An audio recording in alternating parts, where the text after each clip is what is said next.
Muchísimas gracias. Pues agradezco a todos ustedes que todavía estén aquí presentes. Vamos con un poco de retraso, pero el que sigan aquí con nosotros en la conclusión de este segundo Seminario Nacional de Vinculación de los Sistemas Anticorrupción, Fiscalización y Transparencia.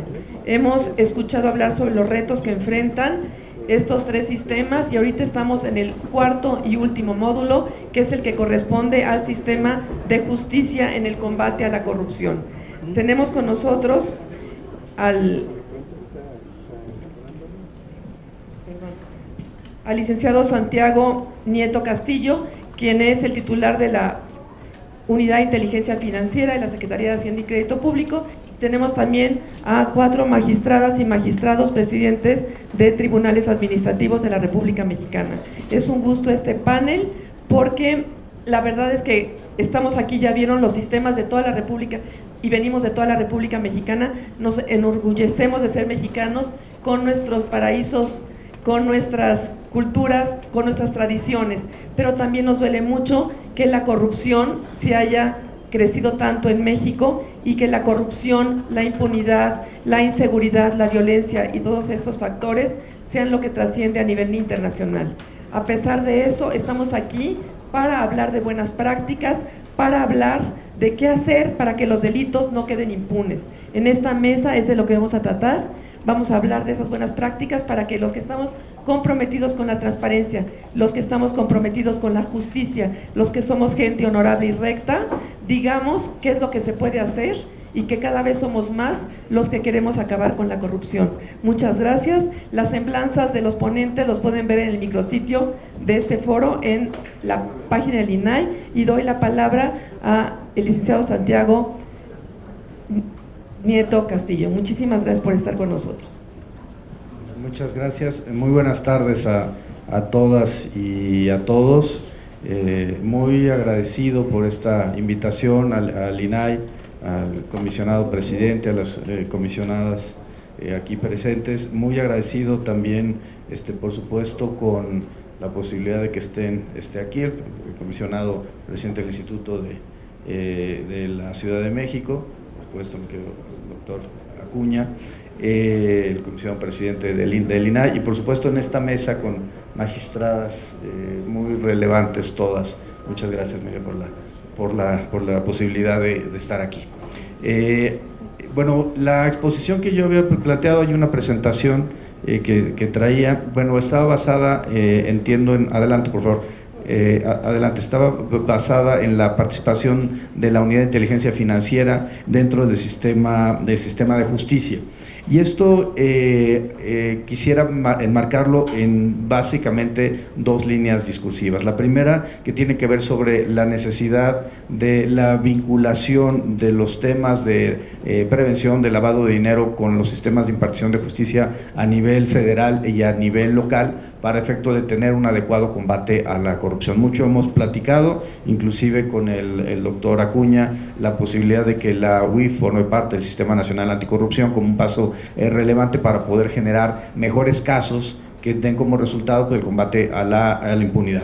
Un segundo tema íntimamente relacionado con esto sería tipologías. Es importante que podamos encontrar tipologías de cómo se realizan los actos de corrupción para efecto de que se presenten las denuncias, se den las vistas en sede de responsabilidad administrativa, para efecto de que sean la Secretaría de la Función Pública, el Tribunal de Justicia Administrativa o los esquemas locales permitan llegar a tener un mejor número y mayor número de casos que en última instancia se conviertan en mecanismos para poder lograr la extinción de dominio de los bienes y activos que han sido producto de casos de corrupción. Bueno, adelante, por favor. Un poco desde la perspectiva, solamente para plantearlo como un tema teórico, conceptual, creo que la mejor definición de corrupción, que a mí por lo menos me parece relevante, está la de Ernesto Garzón Valdés, por supuesto, la hoy fiscal anticorrupción, María de la Luz Mijangos y Jaime Cárdenas, tiene una definición también muy importante respecto al concepto. Jorge Malem la ha manejado en el ámbito judicial, pero bueno, esta es una buena definición que implica que el monopolio más la discrecionalidad menos la rendición de cuentas, eso implica un acto de corrupción. Podemos verlo particularmente en el tema que hoy nos ocupa de los sistemas de impartición de justicia. Y déjenme plantearlo así. El combate a la corrupción implica, igual como cualquier esquema de procuración e impartición de justicia, implica por lo menos 5 elementos. El primer elemento es la prevención. El segundo elemento, evidentemente, son los temas de seguridad.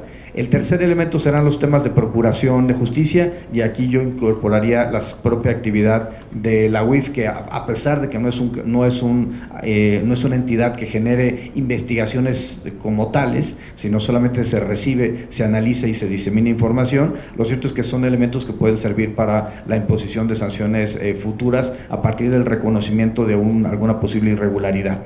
El cuarto elemento es la impartición de justicia. Si en el modelo los actores involucrados en la impartición de justicia no tienen esta perspectiva de visión criminal de Estado o de visión de Estado de combate a la corrupción, poco podemos avanzar en la materia. Y el último tema tiene que ver con la ejecución de penas.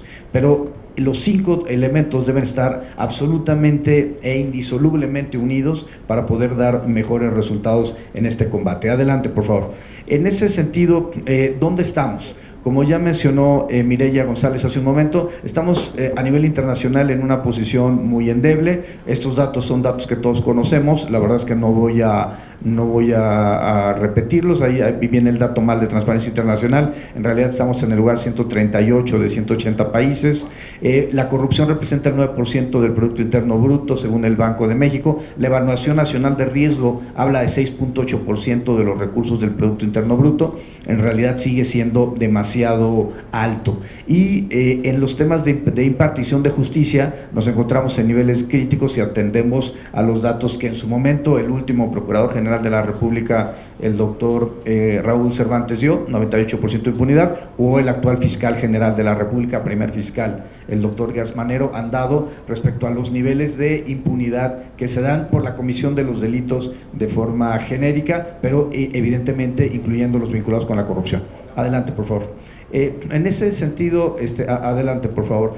Yo lo que plantearía es que tenemos una realidad en la vida pública y privada de México respecto al impacto que tiene la corrupción en los diseños institucionales y sobre todo en la confianza en las instituciones.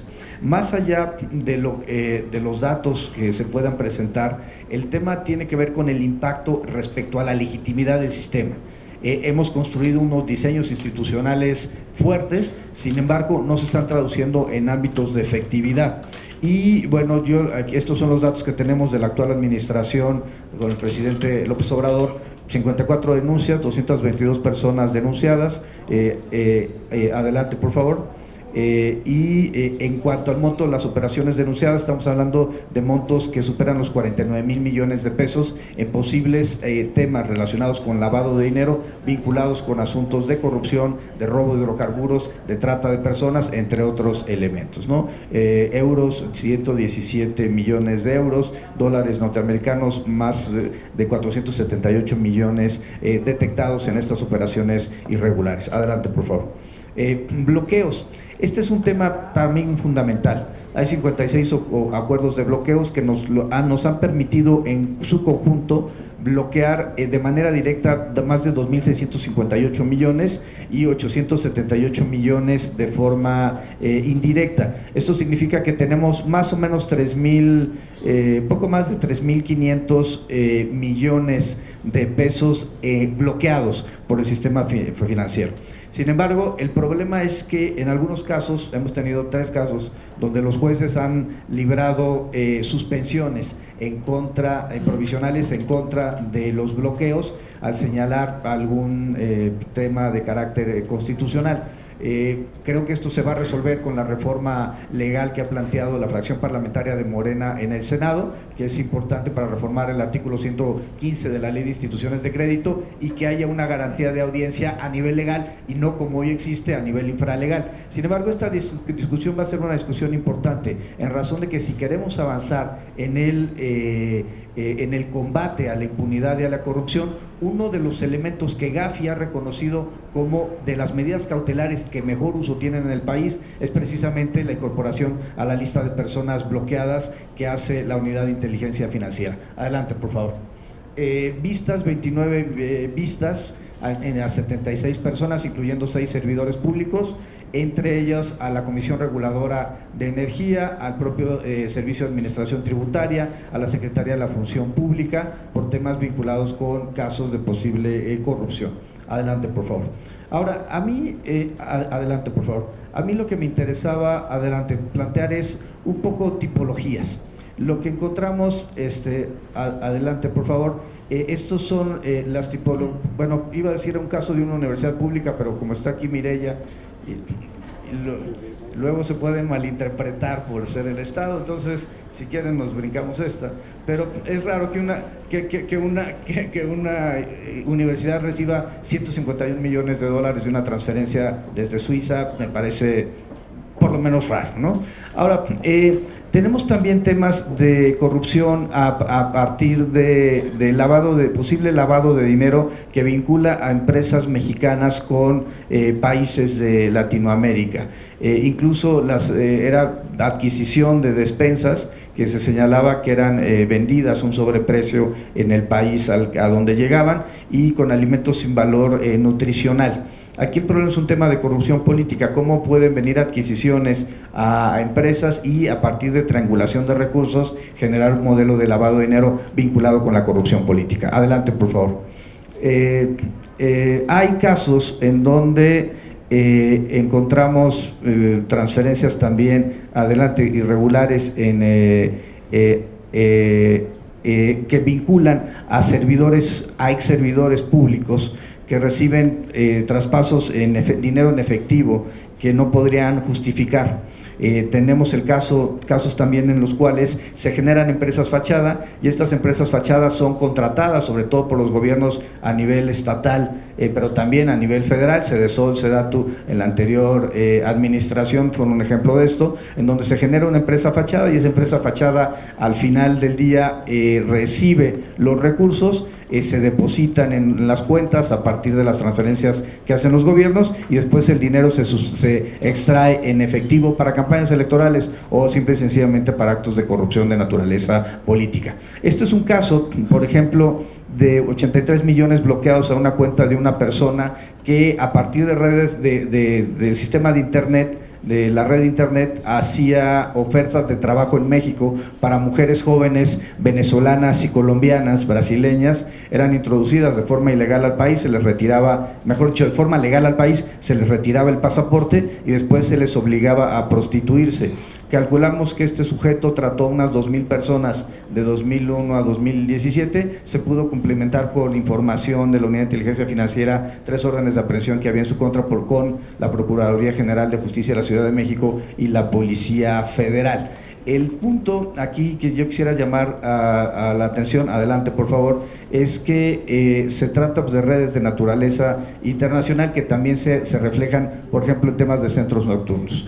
El problema con los centros nocturnos es que al final del día lo que están generando es una reproducción de un patrón de no solamente de convertir a las mujeres en un objeto sexual, sino de violar los principios básicos de igualdad formal y sustantiva entre hombres y mujeres. Además de que generan un espacio de trata de personas y un espacio de lavado de dinero. Yo creo que es muy importante hacer como hicieron en Coahuila, el cierre de los casinos y el ataque a los centros nocturnos para evitar este tipo de prácticas que finalmente están lesionando a la vida y la dignidad de las personas, particularmente las mujeres, y que generan actos de bloqueo, actos de corrupción gubernamental, desde el otorgamiento de las licencias y los permisos hasta actos de lavado de dinero de carácter supranacional. Adelante, por favor. Bueno, estos son temas de cárteles de droga, particular, este es el caso de El Marro. Adelante, por favor. También hay casos de cárteles vinculados, esto también es el cártel Santa Rosa de Lima en Guanajuato. Adelante, por favor. Y en general, en todos estos componentes que estamos viendo, y es lo que yo quisiera plantear aquí, es la necesidad de que se desarrollen grupos de trabajo y de sensibilización para ver la magnitud de los problemas que se nos están presentando. Yo el planteamiento que haría aquí, y un poco para ir cerrando por el tiempo, sería lo siguiente. Primero, primer elemento es ver que el sistema de justicia debe estar enfocado en el combate en una visión de Estado. Respetando evidentemente la autonomía de los órganos constitucionales autónomos, la independencia judicial como valores fundamentales de la democracia mexicana. Sin embargo, es importante que haya una visión de Estado, es decir, tenemos un problema estatal de grandes dimensiones relacionado con la corrupción, y la mejor forma de hacerlo es que todos los sectores involucrados en la procuración y en la impartición de justicia trabajemos de la mano, cada quien evidentemente en el ejercicio de sus funciones, pero es importante ver que dentro del ánimo del modelo garantista no implica favorecer la impunidad. Yo soy un partidario del garantismo desde hace muchos años, sin embargo hay que reconocer que vivimos un modelo de garantismo espurio. En muchas ocasiones las resoluciones en realidad pueden ser garantismo espurio por selección, puede ser un garantismo espurio por el caso particular de que se trate, y creo que lo que se necesita es dar un mensaje de que sin importar la persona que está siendo procesada en sede judicial o en sede administrativa, puede haber una sanción sin importar de la persona de que se trate, ¿no? Digamos, no tener un apellido rimbombante no debe de dar como significado la impunidad, ¿no? No estoy pensando en los Ollas, si alguien tenía eso en mente. El segundo punto es el tema de la corrupción en los poderes judiciales. Creo que es importante reconocerlo. El ministro presidente de la Suprema Corte de Justicia de la Nación lo ha reconocido. Hay casos de corrupción. La UIF recientemente bloqueó las cuentas de un magistrado que estaba relacionado con la libertad de 2 casos, yo creo que muy importantes, de narcotraficantes ya detectados, no solamente en México, sino en Estados Unidos, y creo que este tipo de sanciones por parte del Consejo de la Judicatura van a ser importantes para mandar un mensaje de que no puede haber corrupción al interior de los poderes judiciales, tanto federal como estatales. Y tercero, yo creo que el tema fundamental para el sistema de justicia va a implicar la necesidad de que se mejoren las bases y los fundamentos de participación y de interrelación entre las instituciones. Por ejemplo, en este momento estamos firmando convenios para la generación de unidades de inteligencia patrimonial y económica a nivel de las entidades federativas. La idea es que nosotros le podamos pasar información a las entidades federativas, que en algún momento lleguen a los sistemas estatales anticorrupción, que en algún momento lleguen a las fiscalías locales para el combate de los delitos de corrupción en el ámbito local, o a los tribunales de justicia o las secretarías de la función pública para efecto de las sanciones en el ámbito de la responsabilidad administrativa. Creo que si logramos hacer esto, si la información de la unidad de inteligencia financiera es útil para detectar movimientos irregulares en las personas físicas y morales en un estado, creo que el llamado aquí, la invitación es a que utilicemos esa herramienta para efecto de incrementar algo que Gafi quiere. Gafi ha mandado un mensaje muy claro: México tiene un sistema financiero sólido, sin embargo no tenemos muchas sentencias condenatorias en materia de lavado de dinero y sus delitos relacionados, y no tenemos números importantes en materia de decomiso de bienes e instrumentos del delito. Creo que es importante esta interacción para efecto de mejorar el combate a la corrupción y evidentemente el combate a la impunidad. Provengo de la academia. Creo que reconozco de forma muy importante la parte preventiva de capacitación. Sin embargo, soy un convencido de que la mejor forma que tenemos para combatir la impunidad y la corrupción es la imposición de sanciones. Pues muchas gracias a todas y todos por su atención. Al contrario, muchísimas gracias por tu participación.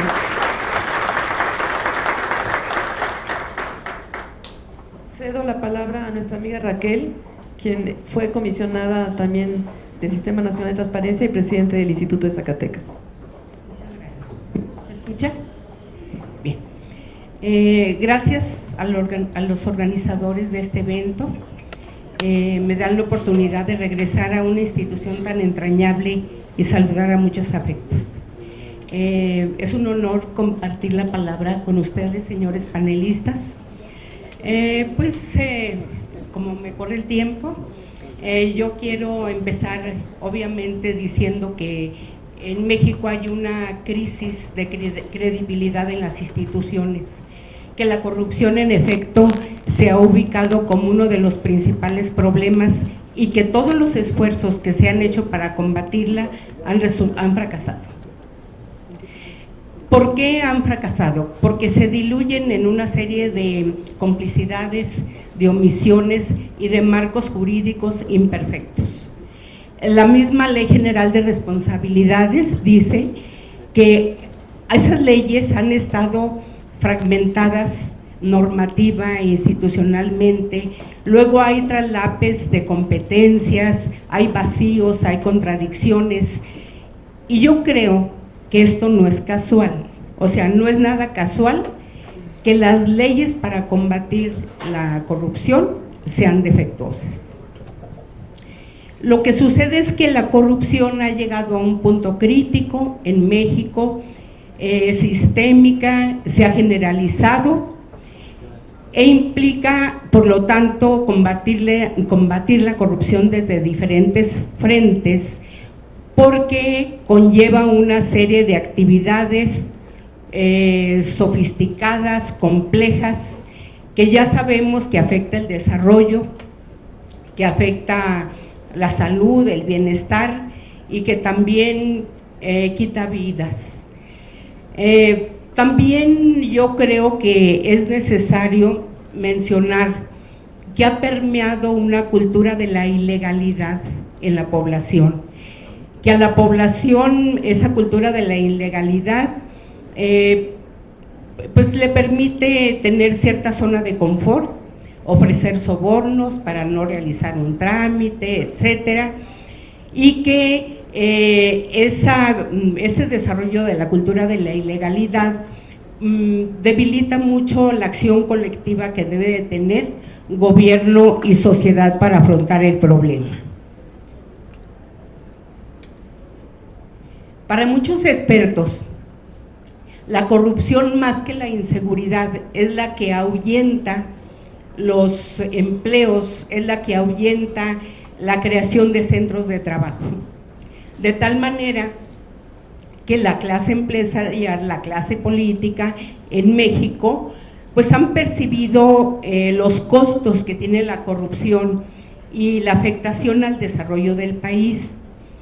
Por eso se han buscado instrumentos, convenios, alianzas a nivel internacional, como la ratificación del convenio de la ONU para el combate a la corrupción y la inclusión en la Agenda 2030, de la determinación en la Agenda 2030 para conseguir o lograr el objetivo 16. ¿En qué consiste ese objetivo?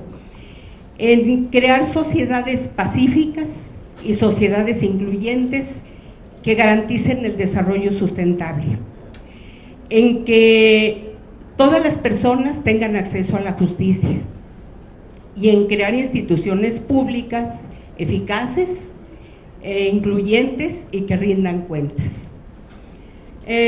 Obviamente, estos esfuerzos, la suscripción de estos convenios en el marco del derecho internacional, propiciaron la reforma de gran calado en materia de transparencia de febrero del 2014, a la que le siguió la reforma precisamente en el tema anticorrupción del 27 de mayo del 2015, secundada por 7 leyes reglamentarias.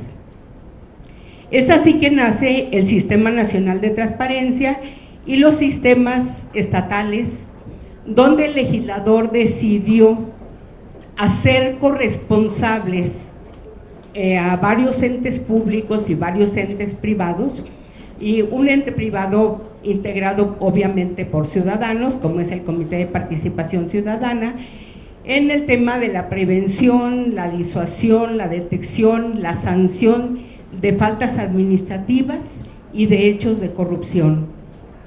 También para el efecto de la fiscalización y control de los recursos públicos, y todo en el marco de una perfecta coordinación, porque por definición sistema es una instancia de coordinación y debe haber un acercamiento constante entre todos los entes que lo conforman.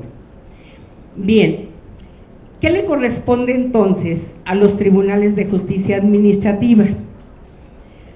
Creo que como órganos jurisdiccionales que son, los tribunales de justicia administrativa deben estar muy atentos a las propuestas que ha hecho la Suprema Corte de Justicia de la Nación, que ha sido proactiva en materia de transparencia, incluso antes de que se dieran estas reformas. La Suprema Corte propone varias cuestiones, una de ellas, ahí está en el material que les estoy presentando, la selección de los mejores perfiles de los funcionarios, transparentando los procesos de designación. El tema está ahorita planteado incluso por el gobernador del estado de Jalisco.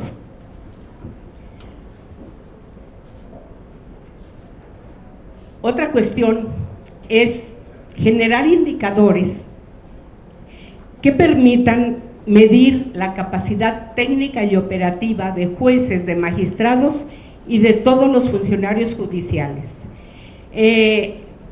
No basta con que los indicadores revelen que tienen una pesada carga de trabajo.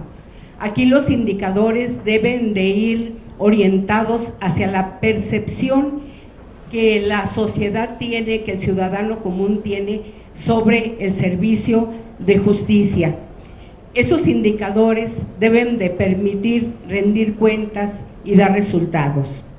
También la Corte propone que los trámites y los servicios deban mejorarse, depurando formalismos innecesarios y procurar la conciliación. Es muy importante el control interno. Se deben de implementar ejes estratégicos y líneas específicas que integren un plan de acción. Y se debe de entender, a propósito de lo que mencionaba ahorita el licenciado Santiago Nieto, se debe de entender perfectamente el principio de independencia judicial ligado al de autonomía, pero para no desvincular nunca al sistema de justicia de la sociedad. Pues es claro que hay que cambiar hábitos y muchas prácticas, tener un acercamiento, escuchar a la sociedad sobre sus reclamos que tienen en cuanto al servicio de justicia, tomarlos muy en cuenta. La sociedad obviamente no entiende por qué los procesos son tan tardados, por qué el juez tuvo que liberar a alguien que tal vez lo detuvieron inmediatamente que cometió el delito y puede ser que sí era el responsable. O sea, hay que explicarle cosas a la gente y hay que tener acercamiento con ellos para revertir el malestar que las personas tienen con el sistema de justicia. Ahora bien, esas son propuestas que hace la Suprema Corte de Justicia, que debemos atender todos los órganos jurisdiccionales, pero ¿qué sucede conforme a nuestras nuevas obligaciones contenidas en la Ley General de Responsabilidades Administrativas y el necesario vínculo que debemos de tener con los demás entes del sistema? A los tribunales de justicia administrativa se les rediseñó su estructura y se le amplió considerablemente el ámbito de su competencia. Entonces, para los tribunales de justicia administrativa en este nuevo entramado, deben de generar un trabajo jurisdiccional donde se produzcan sentencias claras, concretas, entendibles, alejadas de la opacidad, que no entren en contradicción con otras resoluciones que se han dictado con anterioridad y que vayan estableciendo cotidianamente una teoría fiscal y administrativa. Y hay que observar fielmente el respeto a los derechos humanos, trabajar coordinadamente con los demás integrantes del sistema para homologar criterios, para homologar acciones y para pues aprovechar las buenas prácticas. Yo les quiero decir que en el estado de Zacatecas nos reunimos constantemente los integrantes del sistema y creo que hemos logrado algo importante. Está un presidente municipal en la cárcel, un expresidente municipal, por no haber presentado cuentas públicas. Resulta que el año pasado, respecto a la cuenta pública 2017, de 58 municipios que tenemos, 23 no presentaron su cuenta pública en tiempo y forma. Este año, respecto a la cuenta pública del 2018, nada más 3 no presentaron la cuenta. ¿Por qué? Porque todo el mundo sabe que hay una persona en la cárcel por ese motivo, y me decía el auditor que incluso de esas 3 cuentas, todos tienen sus informes correctos hasta el último día del mes del año pasado. Entonces, es muy importante tener esa coordinación. La sanción es el remedio castigo frente a la infracción de la norma. Si la sanción no se impone, se produce un efecto perverso, porque entonces pues es más fácil eludir el cumplimiento de la ley y la gente pues seguirá diciendo que no pasa nada. Además, ¿qué se acarrea? Sigue el desprestigio de las instituciones públicas. Las sanciones, como todos sabemos, el legislador decidió agravarlas y vamos desde amonestaciones, suspensiones, destituciones, inhabilitaciones, pero yo creo que lo más importante es la indemnización que se haya causado respecto al daño que se haya causado a la hacienda pública. En otras palabras, hay que recuperar los activos. Esa es una sanción que sí les duele, porque la inhabilitación, aunque sea por 20 años, no les duele, porque muchos ya no pensaban trabajar nunca, ¿verdad? En este aspecto, hay que desmantelar verdaderas redes de corrupción. Por su naturaleza, pues actúan de manera inteligente, bien asesorados, tratando de encubrir y que no se perciban las operaciones irregulares que realizan. Y entonces yo creo que aquí son muy importantes las medidas de apremio para obligar a las partes a que observen el rito procesal, para que no usen tácticas dilatorias y para tramitar y resolver los asuntos dentro de los plazos legales. Pero lo más importante, las medidas cautelares. El aseguramiento de pruebas, embargos precautorios, el aseguramiento de cuentas, porque provocándose la insolvencia es imposible ejecutar. La mejor defensa que va a tener una persona que es sancionada para que indemnice, pues es la insolvencia. Entonces, el no darle tiempo a que provoque su insolvencia y que se decreten de manera oportuna y pertinente las medidas cautelares, porque de nada nos va a servir una sentencia muy bien fundada y argumentada si no la podemos ejecutar. Nada más la podemos poner en un cuadro en nuestra oficina, ¿verdad? Pero no se puede ejecutar, y sobre todo en la ejecución radica el imperio del Estado. Bien, obviamente que los tribunales de justicia administrativa, y nosotros lo estamos haciendo, les quiero compartir esta experiencia. Todos debemos tener acercamientos con las legislaturas de nuestros estados.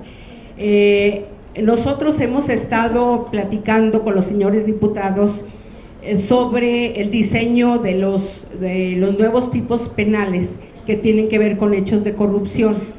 Y entonces ahí está presente el presidente del tribunal, el auditor, nosotros, el fiscal anticorrupción, y ya nos faltan nada más 2 sesiones para terminar el análisis de estas normas y que entren las reformas para ser votadas.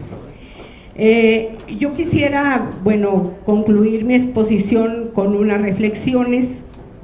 La primera es que el nivel de coordinación, el nivel de entendimiento que nosotros, los integrantes del sistema anticorrupción, podamos lograr, son las primeras buenas cuentas que podemos dar a la sociedad.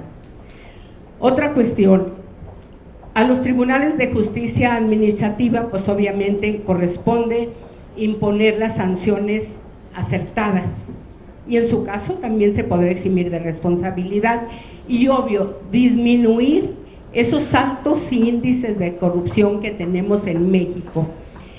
Con este sistema está en juego la credibilidad de las instituciones públicas, pero también la seriedad de la sociedad civil. Yo creo que no podemos ser otra frustración más para los mexicanos. Muchas gracias por su atención. Gracias a ti, Raquel. Magistrada, presidente del Tribunal de Justicia Administrativa de Zacatecas. Y ahora los dejo con la magistrada Fanny Lorena Jiménez Aguirre, también del Tribunal de Justicia Administrativa del Estado de Jalisco. Tienes 10 minutos, gracias. Muchas gracias por la invitación a los organizadores, muchas gracias por la asistencia de todos ustedes y bueno, un placer compartir con tan relevantes panelistas. Bueno, yo les voy a platicar un poquito de cómo Jalisco está enfrentando, y efectivamente la magistrada Raquel acaba de mencionar, una situación que se está presentando ahora, es muy actual en la forma en la que se están tomando las resoluciones y lo cuestionados que están los tribunales, ciertamente, en cuanto a la forma en la que se está resolviendo como tal. Nosotros, como parte del sistema de anticorrupción, somos un órgano muy nuevo, tenemos ya como órgano en pleno solo 5 meses, estamos en ese proceso de adaptación en el que ya hemos logrado abatir en primer lugar un rezago importante, porque nosotros tenemos una doble función, la función jurisdiccional en cuanto a temas de carácter administrativo en lo general y el tema obviamente de los asuntos que tienen que ver con corrupción. Nosotros hemos estado trabajando muy de la mano con las autoridades y con los miembros del Comité de Coordinación para lograr una sinergia en el trabajo y en los resultados. Nos hemos encontrado, tenemos actualmente 12 expedientes vigentes que están ya sustanciándose en las diferentes salas, y nos hemos encontrado con integraciones muy deficientes, derivadas de una nula información y capacitación de los órganos internos de control, sobre todo en lo que ve a los municipios y a los propios órganos internos de las instituciones como tal. Esto nos ha llevado a una doble tarea, la tarea de capacitar y enseñar desde cero a cómo integrar una carpeta de presunta responsabilidad, en donde se lleve un estricto y apegado respeto a los derechos humanos, al debido proceso, a la forma de recabar las pruebas, para que en el momento en el que ya ese expediente caiga ya en el tribunal o en un tribunal como tal, esté 100% integrado, como para que ya las salas podamos emitir una resolución. Es indispensable por ello, y lo estamos haciendo, esa plática, esa coordinación, ese acercamiento continuo con los órganos que se encargan de la integración, sobre todo de la fiscalización, del análisis como tal, para también que ellos conozcan las deficiencias que estamos detectando y por las cuales no se está logrando concluir en una resolución que tendría que darse en estricto apego a los hechos, pero también no debemos perder de vista que somos órganos jurisdiccionales y que estamos obligados a respetar el debido proceso, y que lo que nos marca en la forma de resolver es precisamente todos los elementos que se integran a una carpeta de presunta responsabilidad. Nosotros no podemos brincarnos procedimientos ni inventarnos pruebas, porque son hechos que están muy flagrantes a lo mejor ante la opinión pública, pero que ya en lo que nos toca resolver, que es en documentos y en lo que conocemos, están deficientes, y que sin lugar a dudas en una instancia subsecuente pues seguramente se fuera a caer como tal. Por eso es básica la integración. Yo soy una partidaria de que, por supuesto, que se tienen que dar resultados y resultados inmediatos. Los medios de comunicación cuestionan y cuestionan con una clara razón de por qué no ha habido resultados claros en sentencias que traigan consigo una pena como tal.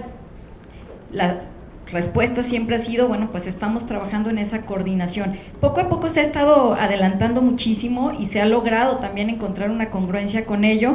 Es un sistema nuevo, es un sistema que estamos aprendiendo todos, sin lugar a dudas, pero que no tengo la menor duda de que vamos a lograr esa cohesión y esa congruencia para lograr establecer sistemas claros y formas muy bien establecidas para recabar los medios de prueba y los elementos que nos permitan a nosotros como tribunales poder emitir resoluciones fundadas y motivadas, que a la par, por supuesto, sean publicadas y transparentadas hacia la ciudadanía. ¿Qué estamos haciendo como tribunal en el tema de transparencia? Bueno, por lo que ve a la sala superior, nosotros estamos transparentando previo a las sesiones del Pleno los asuntos que se van a sesionar para que las partes estén enteradas que ese día se va a votar, y además, como son públicas, por supuesto, pueden asistir para que vean los debates que se realizan, y son, créanme, muy fuertes, porque obviamente en las diferentes formas de pensar de nosotros los magistrados es donde se crece y se llega a resoluciones interesantes que puedan traer. No siempre hay unanimidades, definitivamente, pero eso también crea un precedentes y crea un sistema o un elemento de certidumbre para el propio ciudadano. A la par de una vez votados, publicarlas inmediatamente en las plataformas, tanto nacionales como estatales, para que la ciudadanía tenga acceso inmediato a las resoluciones que estamos tomando.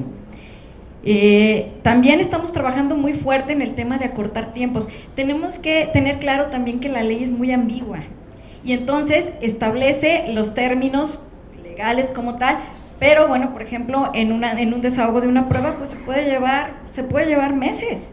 Nosotros, por medio de acuerdos, hemos establecido temporalidades específicas, y bueno, pues si una testimonial no se puede desahogar por causa imputable al oferente de la prueba, bueno, pues ya dale también el tiempo límite que la propia ley te da para que se pueda dar o no dar dicha prueba y seguir con la consecución del procedimiento para acelerar los procedimientos y tener resoluciones mucho más rápidas.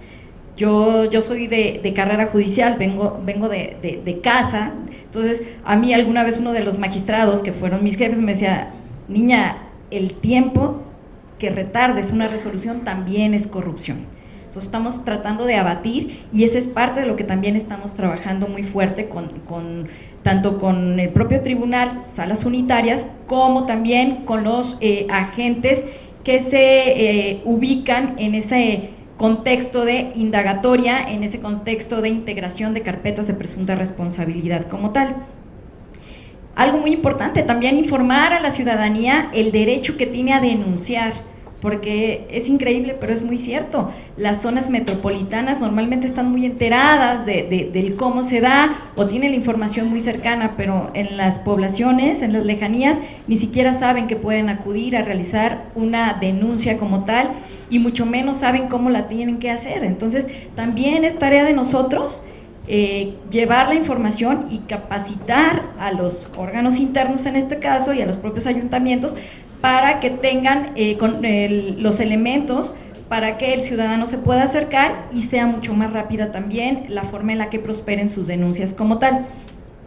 Y bueno, básicamente reiterar mucho de lo que se ha dicho aquí con los panelistas. Es muy importante que este proceso de aprendizaje que estamos llevando, y que seguramente a muy corto plazo vaya a tener resultados muy claros, sea en una forma coordinada, clara, transparente y con una total visión hacia la ciudadanía. ¿Para qué? Para que los resultados también sean de una forma en la que la ciudadanía los considere como fiables y no pase lo que está pasando. Jalisco sí es un tema hoy que está en medios, es un tema en donde, bueno, hay obviamente sus aristas como tal, pero bueno, se está logrando un consenso. En el caso de los magistrados de la Sala Superior ya se llevó un procedimiento, los 3 fuimos electos de una forma muy transparente, a través de pruebas, a través de una serie de entrevistas y una serie de procedimientos muy abiertos a la ciudadanía, al escrutinio de cualquiera, para saber qué perfiles son los que se estaban eligiendo como tal. No es lo que pasa en el caso de los demás magistrados. Sin embargo, bueno, va por ahí una reforma del señor gobernador en base a lograr ello. Yo quiero pensar que siempre considerando y respetando la autonomía que debe tener el Poder Judicial como tal, para poder trabajar con esa independencia, que es la única forma en la que se podrán dar resultados realmente creíbles y legítimos hacia la ciudadanía. Muchísimas gracias. Muchas gracias, magistrada del Tribunal de Justicia Administrativa de Jalisco. Ahora doy la palabra a la magistrada del Tribunal de Justicia Administrativa de la Regional Metropolitana, la magistrada María Osana Salazar Pérez. Gracias.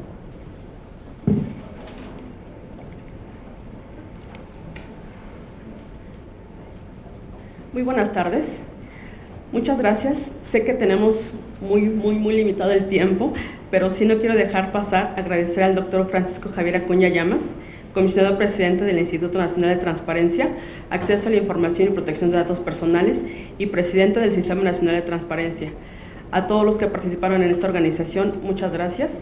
La invitación que se realizó al Tribunal Federal de Justicia Administrativa a través de nuestro presidente, el magistrado Carlos Charón Arzate, quien por diversos compromisos no pudo estar el día de hoy. Sin embargo, les envío un cordial saludo y de verdad una disculpa por estar ausente el día de hoy. También saludo con respeto y admiración a los distinguidos integrantes de esta mesa. Es un honor para mí integrar con ustedes este panel denominado Sistema de Justicia en el Combate a la Corrupción.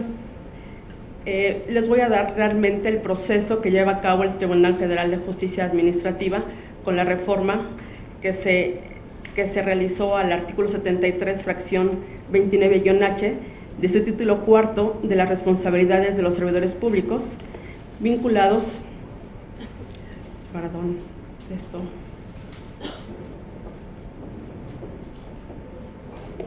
¿La puedes poner, por favor?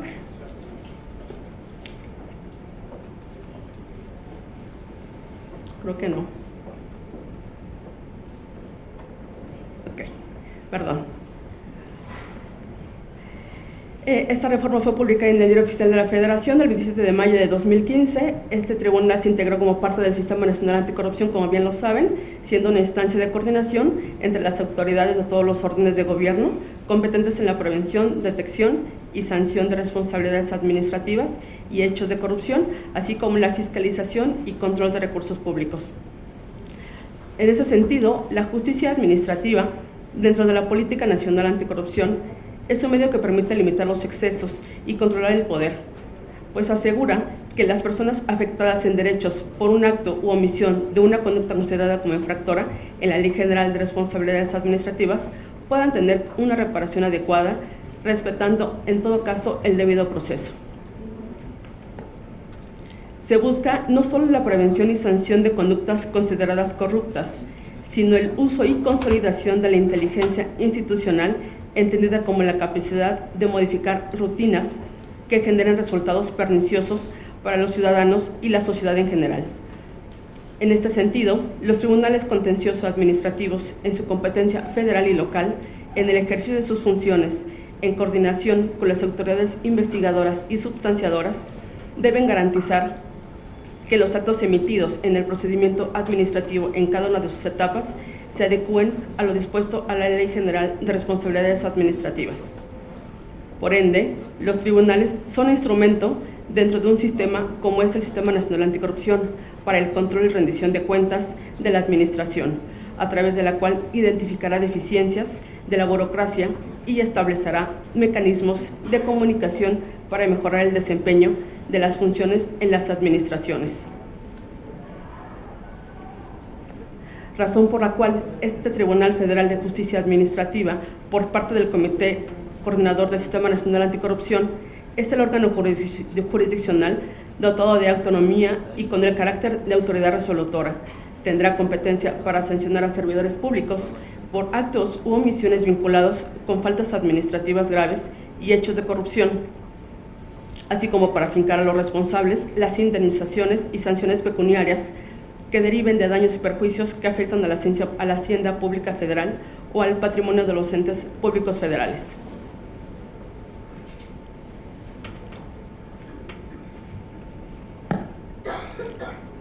Es por eso que el 18 de julio de 2016 se publicó en el Diario Oficial de la Federación la Ley Orgánica del Tribunal Federal de Justicia Administrativa, la cual en su artículo 4 se estableció una nueva facultad para el Tribunal Federal de Justicia Administrativa, la cual es conocer de las responsabilidades administrativas de los servidores públicos y particulares vinculados con faltas graves promovidas por la Secretaría de la Función Pública y los órganos internos de control de los entes públicos federales o por la Auditoría Superior de la Federación para la imposición de sanciones en términos de lo dispuesto en la Ley General de Responsabilidades Administrativas, así como la facultad de fincar a los responsables el pago de las indemnizaciones y sanciones pecuniarias que deriven de los daños y perjuicios que afectan a la Hacienda Pública Federal o al patrimonio de los entes públicos federales. Por ende, el tribunal tiene nuevas facultades, como son las relativas a la resolución y aplicación de sanciones en asuntos relacionados con faltas graves de los servidores públicos o de particulares. Para atender estas reformas y lo establecido en el artículo 4 de la Ley Orgánica del Tribunal Federal de Justicia Administrativa, mediante acuerdo número SS/10/2017, publicado en el Diario Oficial de la Federación el 18 de julio de 2017, el Pleno General del Tribunal Federal de Justicia Administrativa adicionó la fracción 10 al artículo 23 bis de su reglamento interior, en la cual se estableció como sala auxiliar en materia de responsabilidades administrativas graves con sede en la Ciudad de México y competencia en todo el territorio nacional a la 13ª Sala Regional Metropolitana, sin perjuicio de la competencia que le corresponde para instruir y resolver juicios en su carácter de sala ordinaria, y por ende dicha sala ejercerá competencia mixta para tramitar y resolver los juicios que sean de su competencia como Sala Regional Metropolitana, así como aquellos procedimientos previstos en la Ley General de Responsabilidades Administrativas en su carácter de Sala Auxiliar en materia de responsabilidades administrativas graves. Para que el tribunal, a través de su Sala Auxiliar, pueda llevar a cabo esas facultades sancionatorias que refiere el artículo 4 de su ley orgánica, deben existir dos etapas: la investigación y la substanciación. En la investigación se inicia a través de la denuncia oficio o bien practicado por una auditoría de autoridad competente. Esta etapa investigadora es muy sencilla, se va a recabar la información a efecto de determinar la existencia o inexistencia de actos o omisiones que la ley señale como falta administrativa, y en su caso la va a tener que calificar de grave o no grave. Si no se encontraran elementos suficientes para demostrar esa existencia de infracción, se emitirá un acuerdo de conclusión y archivo del expediente, sin perjuicio de que pueda abrirse nuevamente la investigación si se presentan nuevos indicios o pruebas y no hubiera prescrito la facultad para sancionarlo. Por tanto, si la información que obtuvo concluye que existen elementos que acrediten actos u omisiones que configuren una falta administrativa, emitirá el IPRA, en la cual debe obrar la calificación de la falta, deben citar si es grave o no grave. Elaborado este informe, se tiene que remitir junto con el expediente de investigación para que la autoridad sustanciadora inicie su procedimiento. La sustanciadora lo recibirá y emitirá el informe de presunta responsabilidad administrativa y procederá a iniciar el procedimiento correspondiente. Admitido el informe, la autoridad sustanciadora emplazará al presunto o presuntos responsables para que comparezcan al procedimiento de responsabilidad, esto siempre y cuando sean conductas no graves. En la audiencia dará cuenta de las pruebas ofrecidas por las partes, siendo en su momento oportuno, sin admitirlas, salvo que sean supervenientes. Esto igual es en conductas no graves.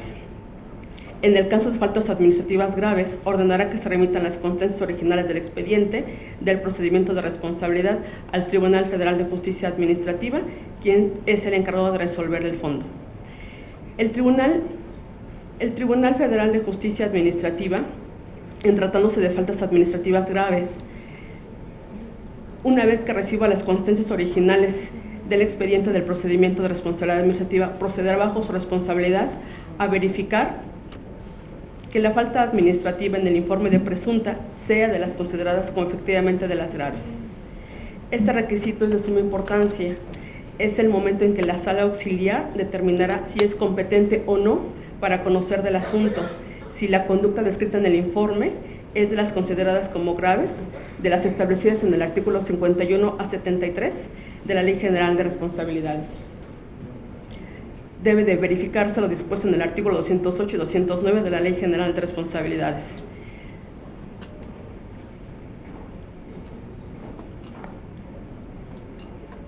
Si la conducta no es grave, la sala auxiliar tendrá que fundar y motivar debidamente la resolución y enviará el expediente respectivo a la autoridad sustanciadora correspondiente para que continúe el procedimiento conforme al artículo 208 de la Ley General. Si nosotros, la sala auxiliar, observamos que la conducta está sancionada con base en la ley abrogada, no somos competentes para conocer y tendríamos que regresarlo de igual forma.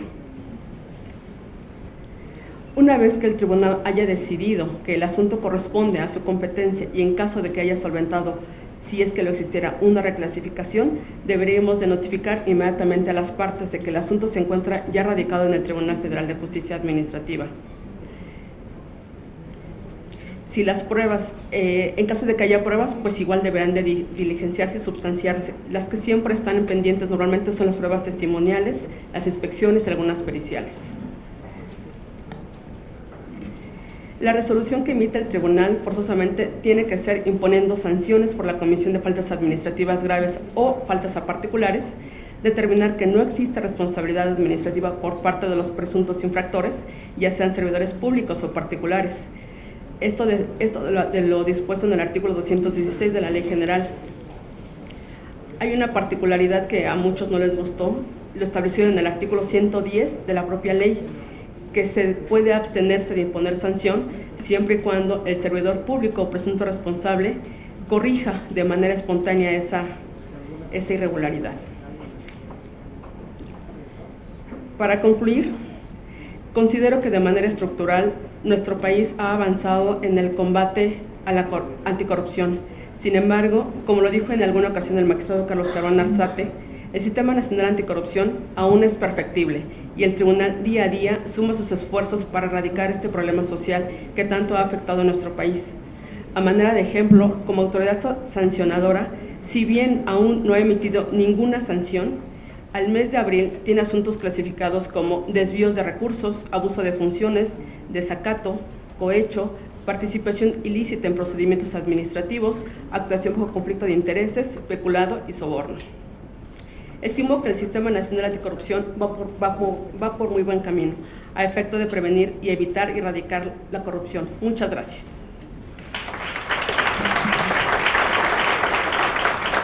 Muchas gracias, magistrada. Y ahora damos la palabra para cerrar este panel al magistrado Arturo González Jiménez del Tribunal de Justicia Administrativa de la Ciudad de México. Muchísimas gracias. Gracias, buenas tardes. Voy a tratar de ser lo más breve posible y cerrar bien este panel. Antes nada, agradecer sobre todo a las autoridades que hicieron la invitación, en este caso al Tribunal de Justicia Administrativa de la Ciudad de México, para poder participar en este panel y sobre todo con los compañeros panelistas, las magistradas y el doctor Santiago Nieto, titular de la Inteligencia Financiera. Bueno, el tema es los retos y les voy a decir qué estamos haciendo en la Ciudad de México para ser concretos. El reto principal es que desde que se hizo la reforma constitucional de 2015, la Ciudad de México estaba en una transición para convertirse de Distrito Federal a Ciudad de México, una entidad federativa. A nosotros se nos entroncó algo que no tuvieron ni la Federación ni el Tribunal Federal de Justicia Fiscal Administrativa, hoy Tribunal de Justicia Federal de Justicia Administrativa, y los tribunales contenciosos administrativos de las entidades federativas, que era tener una reforma política con una constitución política propia y cambiar el régimen político democrático de la Ciudad de México. Se nos empalmaron las dos reformas. Derivado de eso, se generó por la entonces Asamblea Legislativa de la Ciudad de México, hoy el Congreso, ya una vez que fue aprobada la constitución política de la Ciudad de México, la expedición de las leyes del sistema anticorrupción, que entraron en vigencia a partir de septiembre del 2017. Del 2017 a la fecha tenemos el siguiente reto. A diferencia del sistema federal, en la Ciudad de México no se ha instalado el sistema local anticorrupción por cuestiones políticas propias de lo que fue la Asamblea Legislativa, y al día de hoy, al igual que en este caso que la Federación, no han sido designados los magistrados que deberían ocupar las salas especializadas en sistemas de responsabilidades. En la anterior jefatura de gobierno y Asamblea Legislativa se quedaron las listas, al igual que a nivel de la Federación, en el Senado de la República, y hoy en el Congreso local de la Ciudad de México, todavía, por lo menos en este periodo legislativo que siguen ellos estando en periodo ordinario, no se ve que puedan mandar las ternas de los posibles candidatos a ocupar las magistraturas. Sin en cambio, desde el año 2018, la entonces presidenta del Tribunal de Justicia Administrativa, la hoy ministra Yasmín Esquivel Moza, junto con parte del Tribunal Superior de Justicia, del auditor local de la Ciudad de México, el auditor del ente fiscalizador, el titular de la Secretaría de la Contraloría y los tribunales, nos coordinamos con el Tribunal Federal de Justicia Administrativa, nos coordinamos con la Secretaría de Educación Pública, nos coordinamos con la Secretaría de la Función Pública para llevar a cabo un sistema de capacitación en toda la República, y se logró capacitar a casi 14,000 servidores públicos de contralorías internas, de la Contraloría de la Función Pública, la Secretaría de la Función Pública, del Tribunal Federal de Justicia Administrativa, y siendo entonces ella también la presidenta de la Asociación Nacional de Magistrados de los Tribunales Contenciosos Administrativos, logramos que se capacitaran prácticamente la totalidad de todos los servidores públicos de todos los tribunales de hoy de justicia administrativa. Eso fue una gran garantía, porque se llevó a cabo un curso en línea con una certificación y validación oficial por parte de la Secretaría de Educación Pública, por parte de la Procuraduría General de la República, por parte de la Secretaría de la Función Pública y Educación, para efecto de garantizar que todos los operadores y capacitadores del sistema, por lo menos en tanto entrara en vigencia, tuvieran ideas, porque este es un nuevo reto para los órganos de control y sobre todo para los tribunales. Es una visión distinta, no es la visión típica administrativa. Aquí sí el derecho administrador sancionador con la visión penal. Tenemos que cambiar la visión de cómo imponer una conducta y cómo elaborar nuestras sentencias. De ahí que hoy el tribunal, el año pasado, la Junta de Gobierno, viendo que empezaban a llegar ya IPRAS, informes de presunta responsabilidad administrativa, y asuntos relacionados con la actual legislación de responsabilidades administrativas, decidimos enfrentarnos por un conflicto que teníamos, no darles entrada o denegar justicia, y entonces se acordó por acuerdo de la Junta Directiva, de la Junta de Gobierno, la creación de una sala especializada. Originalmente iban a ser 5 más la sección especializada, íbamos a ser más magistrados que el Tribunal Federal, era una incongruencia, pero bueno, hoy se reformó la ley, habrá una sala ordinaria de responsabilidades administrativas y la sección especializada. A partir de ello, con los recursos que teníamos, arrendamos un nuevo edificio, pusimos instalaciones, diseñamos inclusive una sala de juicios orales muy parecida a la del sistema penal acusatorio para el desarrollo de las audiencias y diligencias, que ya está funcionando. Por ejemplo, ahí le utiliza ahorita la Contraloría Interna del Tribunal para sus audiencias, y la Junta de Gobierno decidió que el suscrito fuera designado provisionalmente, aparte de mis funciones jurisdiccionales normales, presidente de la Sala Especializada en Responsabilidades Administrativas y Buena Administración y titular de la ponencia 16. Al día de hoy trabajamos colegiadamente, porque se hizo también un examen de oposición en diciembre del 17 y enero del 18 para que se designaran más de 25 secretarios de acuerdos especializados, de tal manera que cuando llegaran los magistrados ya tuvieran gente. Se contaron afortunadamente con los recursos, se diseñaron las salas, de hecho ya están los espacios listos prácticamente con mobiliario y todo, para que cuando lleguen los magistrados ya puedan ocupar. En este inter de que estamos funcionando como sala especializada, tenemos afortunadamente entre enero, digamos, a la fecha, un promedio de 60 asuntos entre faltas no graves que se tramitan como juicios de nulidad conforme a la Ley de Justicia Administrativa, y los CIPRAS por responsabilidades graves, que tienen una visión distinta, porque ahí, recuerden ustedes que el legislador, en la Ley General de Responsabilidades y en las leyes locales, lo que hizo fue trasladar los artículos 212 a 224 del Código Penal Federal para tipificar conductas prácticamente de aspecto penal. Ahora bien, aquí nos enfrentamos también con otro problema que yo creo que el legislador tendrá que resolver. Nos llegó un asunto donde revisamos la conducta como grave y todos al estudiar dijimos, sí es grave, pero no está tipificada, no está incluida dentro de todas las faltas administrativas graves. ¿Qué hacemos? Entramos en el debate que se entra entre personas que jurisdiccionalmente trabajamos estos temas.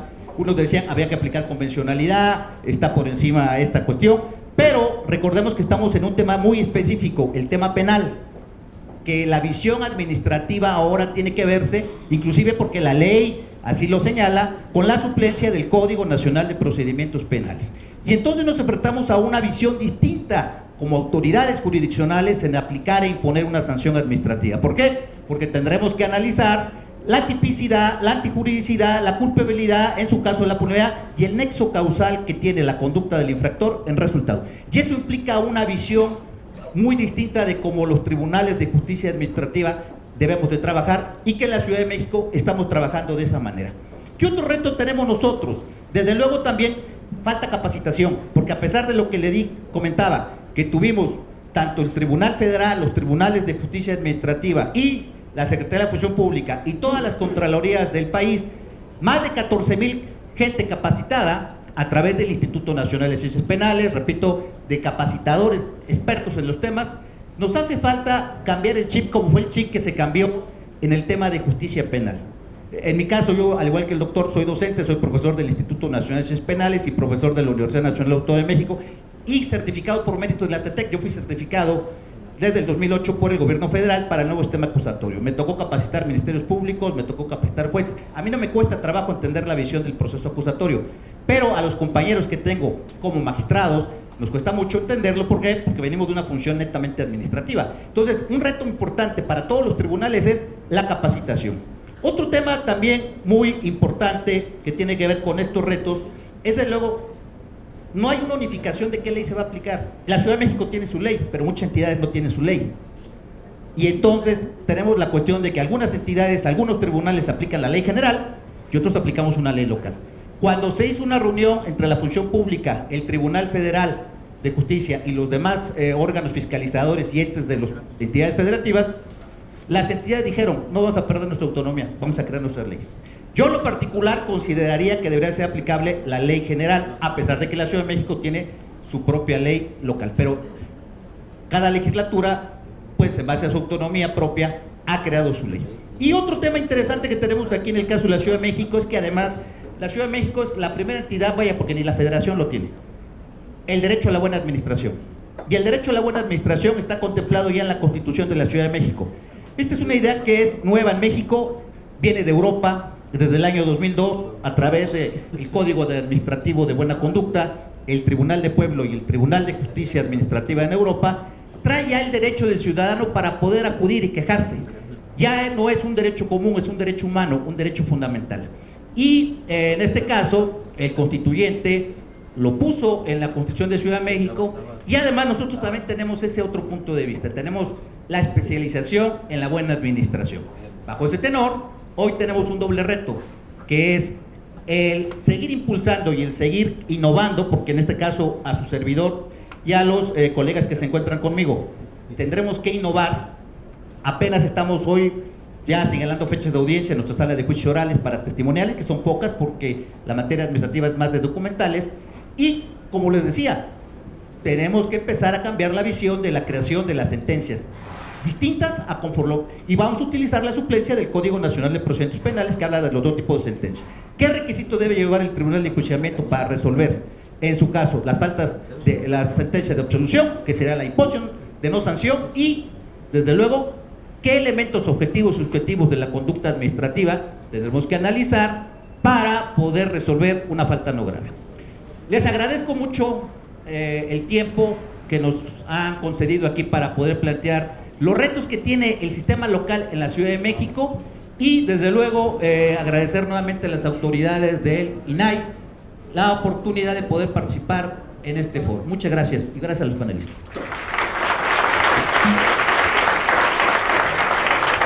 Muchas gracias, magistrado González Jiménez. La verdad es que ha sido un panel muy provechoso. Muchas gracias a todos por su asistencia y pues la verdad quería yo resumir, pero yo creo que ya estamos muy cortos de tiempo, ya para nada, pero me encantó, fue un honor para mí este panel y agradezco a los comisionados del INAI, a la comisionada Julieta, a la comisionada Vivi por la organización de este evento. Muchísimas gracias por su compromiso, por el esfuerzo que han hecho todos para que esto haya salido pues muy provechoso. Gracias. Para la entrega de reconocimientos, solicitamos respetuosamente la presencia de la comisionada Josefina Román y el comisionado Francisco Acuña del INAI, así como la coordinadora de la Comisión de Rendición de Cuentas del SNT, Norma Julieta del Río, y a la secretaria de dicha comisión, Elsa Viviana Peralta.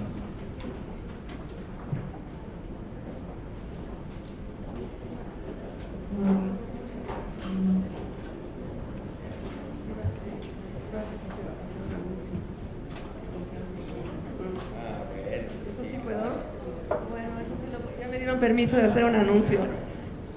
Aquí hay un libro buenísimo que les recomiendo a todos, se llama Sin filias ni fobias, de el ponente Santiago. Sí, la verdad, sí está divertido y está, aparte si queremos saber toda la historia de lo que ha sucedido, o sea, la verdad muy fundamentado, o sea, me encantó, felicidades. Voy a agradecer a nombre aquí de los organizadores, me ha tocado a mí entregar el reconocimiento a mi amigo Santiago Nieto Castillo. Santiago, muchas gracias.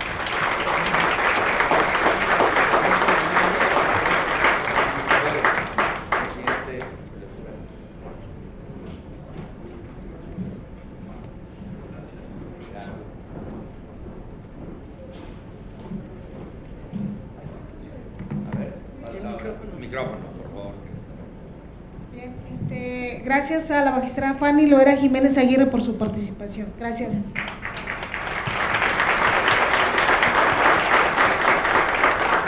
Y una vez, antes de ceder el uso de la voz a nuestras compañeras, Mireya González Corona. Gracias, amiga, por tu moderación. Yo hago entrega a Jorge Arturo González Jiménez. Muchas gracias, magistrado. Un honor que nos acompañe. Gracias. Dele los saludos a la presidenta y a todos los magistrados del tribunal. Muchas gracias. Igualmente, magistrada María Osuna, muchas gracias por acompañarnos. Igual nuestro agradecimiento al Tribunal Federal. Gracias. Gracias. Gracias. Raquel Velasco Macías. Gracias. Gracias, Raquel. Gracias. Bueno, si me permiten, antes de cederle el uso de la voz al presidente del sistema, Paco Acuña, agradecer a todos y a todos ustedes la asistencia. Ojalá que nos llevemos excelentes reflexiones. Gracias a los panelistas.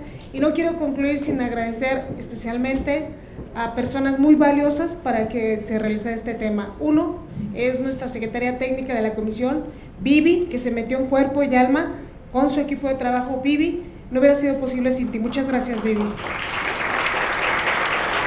Y desde luego a Federico Guzmán, el secretario ejecutivo del sistema. Federico, muchas gracias por todo tu empeño, por tu gente, y por la gente Liz, y que nos ayudó también del Instituto de Transparencia Zacatecas. Es el equipo técnico base que hizo posible. Gracias.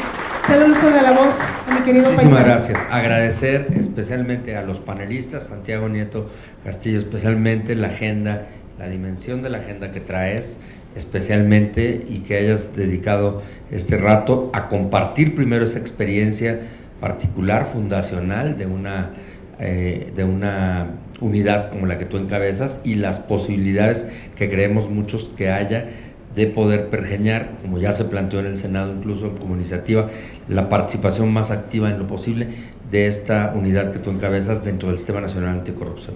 Y segundo, tu palabra, así como la de cada uno de los panelistas, a quienes agradecemos todos su participación y su palabra, y sobre todo quienes nos han hecho el favor de acompañarnos y seguir hasta estas horas sin haber hecho pausa ni interrupción para lo propio, que es a estas horas indiscutiblemente comer, para poder continuar en otras tareas del día. Así que con la venia de ustedes declaramos todos clausurados felizmente los trabajos de este segundo seminario de vinculación de los sistemas de fiscalización, de anticorrupción y de transparencia, cuando son las 15:50 de este día 13 de mayo de 2019. Gracias a todas y a todos de verdad. Hasta pronto.